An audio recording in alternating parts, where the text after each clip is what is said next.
నన్ను ఆ! ఆంటీ అని అనేవాళ్ళు. అమ్మా! మళ్ళీ స్టార్ట్ చేస్తారు. విను. వాళ్ళు నన్నలా సెక్షువల్ అప్రోచ్‌లో చూస్తున్నారేమో అనే బాధే నాకు. I did a film called 'Razakar.'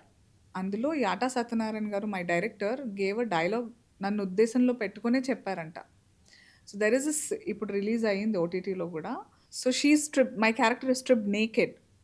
And పెద్ద మనుషులుంటారక్కడ. ఇది నిజంగా జరిగింది. రజాకారుల టైంలో, బతుకమ్మ టైంలో చాలా ఆడవాళ్ళని నగ్నంగా బతుకమ్మ ఆడించి సజీవ దహనం చేశారు.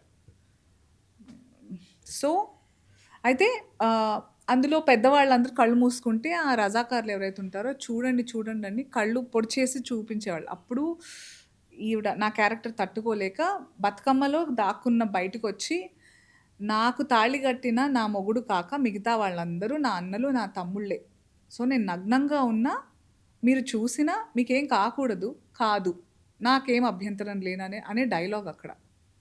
I'm so fortunate Nikhil that నా చుట్టుపక్కల వర్క్ ప్లేస్‌లో అయినా, పర్సనల్లీ అయినా నన్ను నిజంగా నాలా అర్థం చేసుకునే వాళ్ళున్నారు కాబట్టే నేనింకా సేన్‌గా ఉన్నాను. ఇంకా నార్మల్‌గా ఉన్నాను. లేకపోతే the things I have been put through I would have gone bonkers. ఎలాంటి సిట్యుయేషన్స్‌లో ఇలాంటివి గూడా అవుతాయా? అరే! ఇతను ఇంత పెద్ద హీరో సూపర్ స్టార్ ఇదేంటి ఇలాగా నన్ను అనేసారు నన్ను అలా.